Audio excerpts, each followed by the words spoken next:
You only need 500,000 to buy this modern White House here in Taytay Rizal na overlooking, guys. So tara, samahan niyo kami.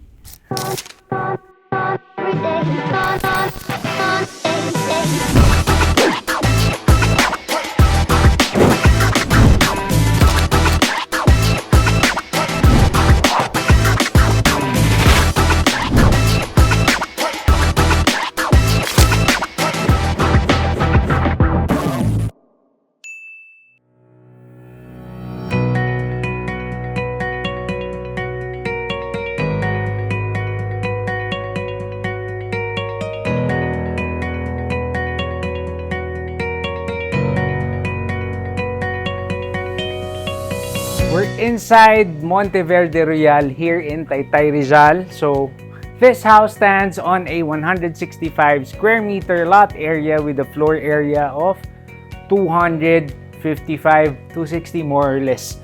So nandito tayo sa 2-car garage, partially covered siya. And then kung mapapansin nyo, it's very airy, very spacious. Ang ganda po nitong bahay na to.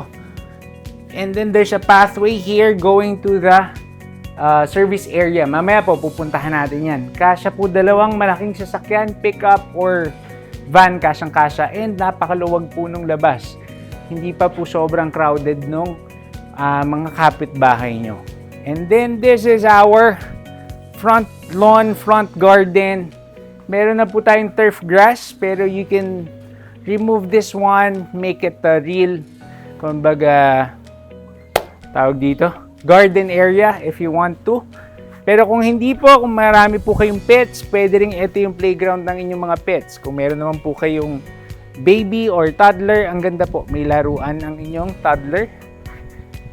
Meron din po tayong pababa dito kasi overlooking po ito. So, ang natural topography po ng lupa is pababang ganun. So, bali 3-story plus basement tayo. Tara, pasok tayo. Yan, welcome to your new home. Ang ganda ng pati pintuan natin. No?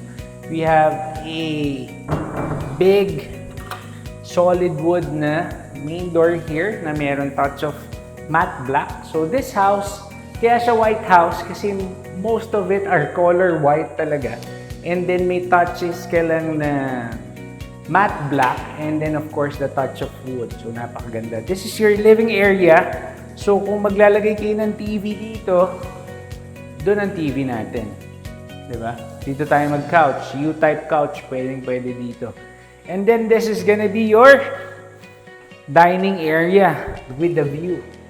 O, diba? Overlooking view. May mga puno lang dito sa part na to, pero kita mo pa rin na you're one of the highest points of Monteverde Royal here in Taytay.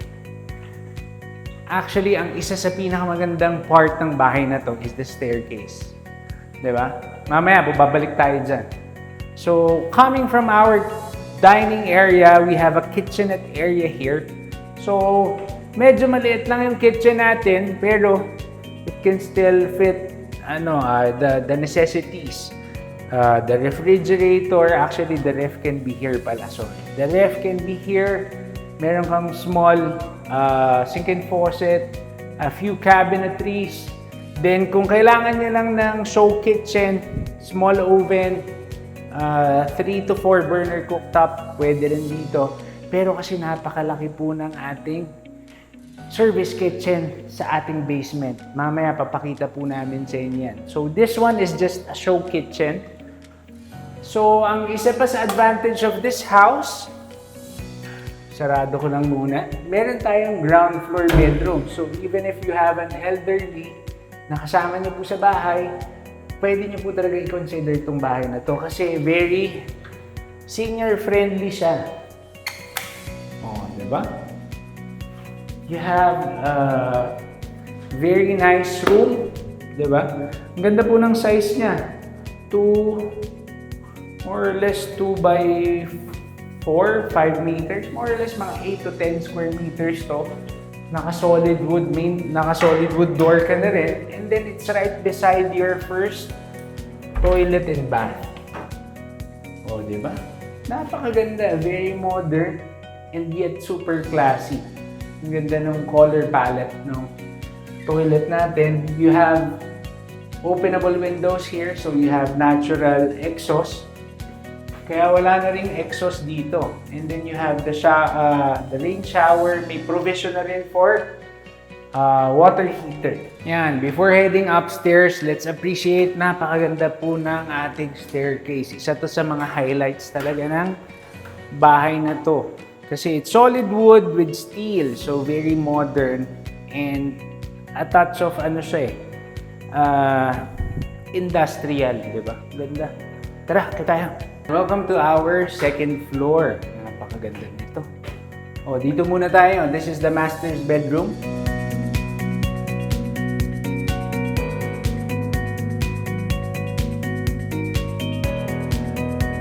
Kung saan niyo po pala kami pinapanood, paki-comment ha. Actually, we have a client from the US na nakita yung Instagram video namin with this specific property.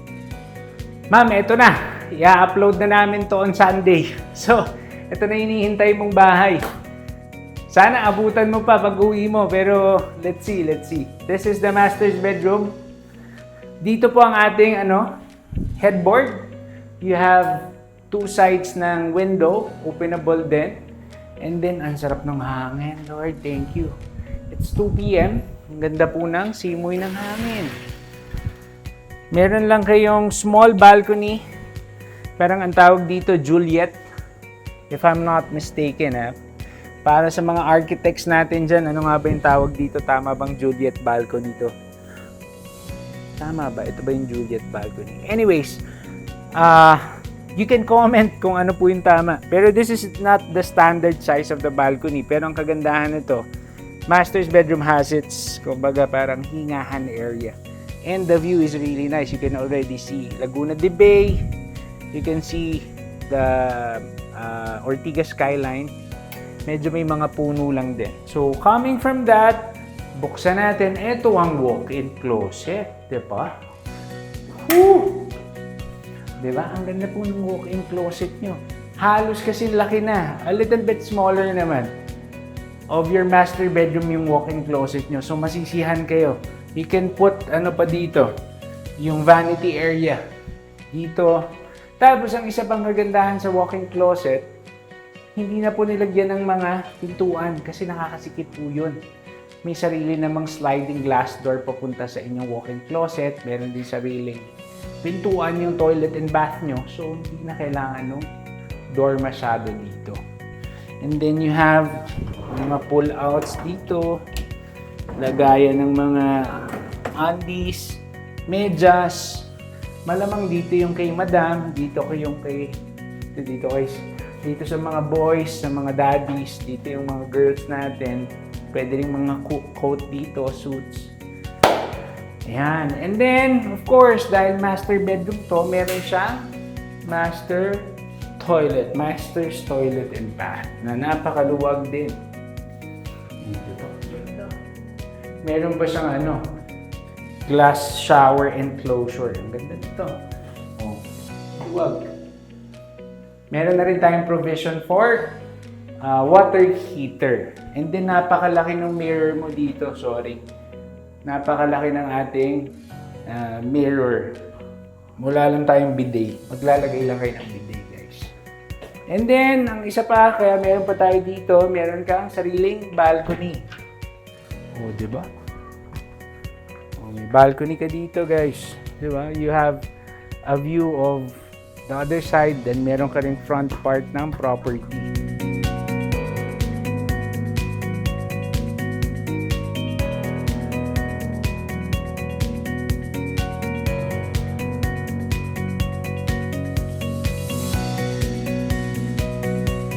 For our third bedroom, ayan, ganda rin ito. Headboard would be here, pwede dito, pwede rin dun sa kabilang side, kung ano po yung mas type nyo. You also have the magkabilang windows here. And then, meron pa kayong ang ganda nito. Paganda habang pataas po ng pataas, nasa second floor tayo ngayon, paganda po ng paganda yung nakikita dito. Diba? And then, pwede namang naka-open lang yung window, tapos may screen ka na rin. Sobrang mahangin na po siya. And then meron ka na rin built-in closet. Malamang naman this is a kid's room, yung sa mga anak nyo. Or teens. Kung yung meron kayong teenager, pwede rin dito. Meron na rin siyang ensuite toilet and bath. You have the sink and faucet, big mirror, lavatory, and then meron tayong shower dito. Ganda. O, di ba? Ganda ng shower natin. Even this. Kasi malaki. Ang hangin po. Although, syempre, kapag may gumagamit na dito, patent nyo na lang yung pinaka-windows natin.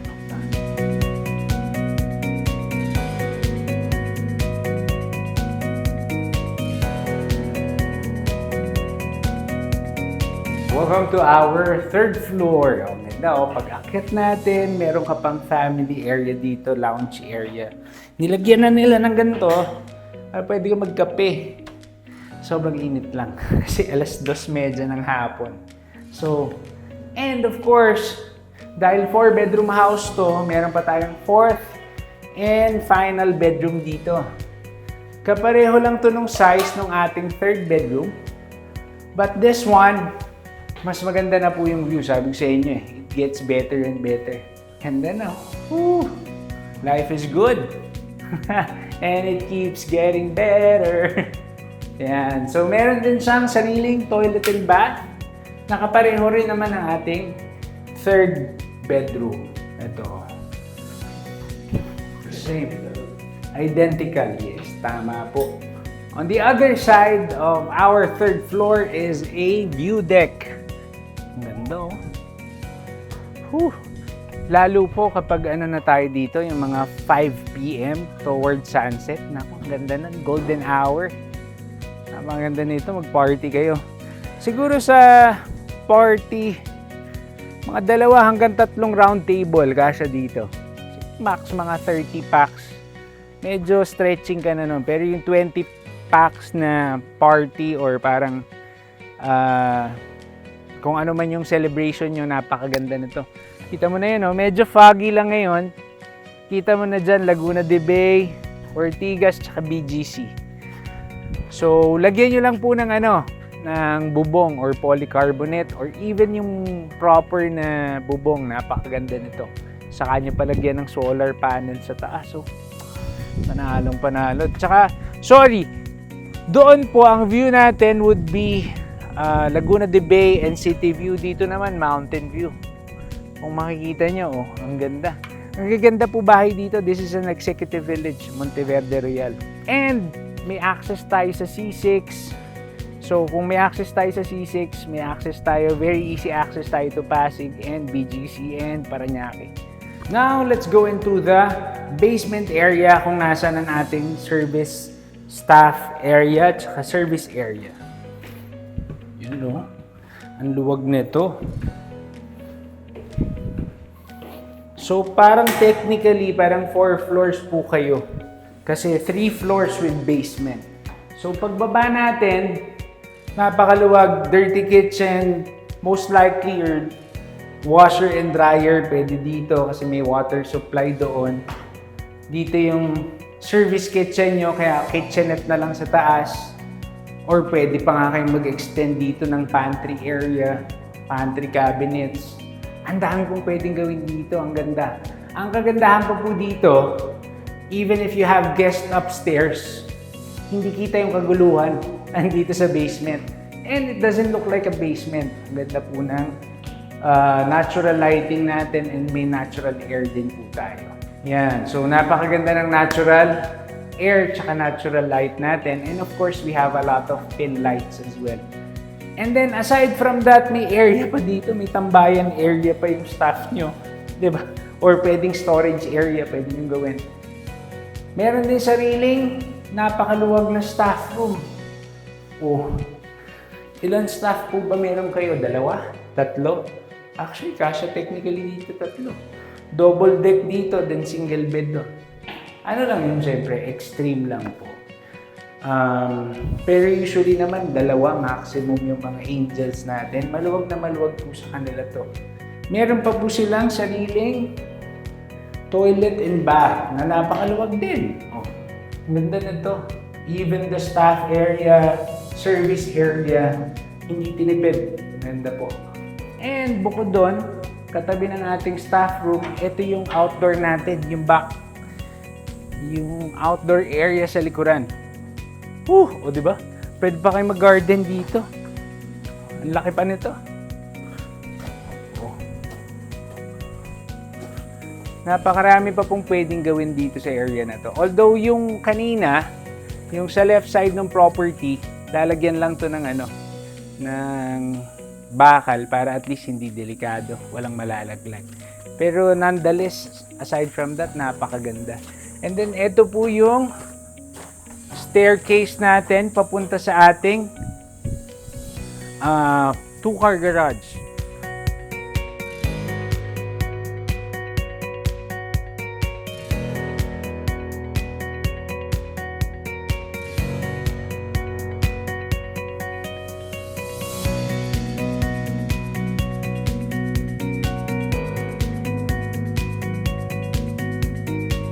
Quick recap lang tayo guys for this amazing 4-bedroom white house here in Monteverde Royal in Taytay, Rizal. So this house stands on a 165 square meter lot area with a floor area of 255. Pero sa totoo lang po, it feels a lot bigger dun sa size niya. So it has 2-car garage, 4 bedrooms, 4 toilet and bath. It has 3 floors and a basement, very spacious basement. The asking price for this property is just 19.5 million pesos, but the best part is 500,000 lang po ang required down payment natin. So yung mga naghihintay po nung namin, full house tour from Instagram and Facebook, we will post this soon. Ito po yung details namin sa baba. If you have more questions or if you want to see the property, feel free to contact us on the numbers below. Please follow us also on our social media pages, RV Realty PH, and of course, Realtor RV. Marami pong salamat. Nag-iisa lang to guys ha. Kung sino lang po mauna. Marami pong salamat and God bless. See you on the next one.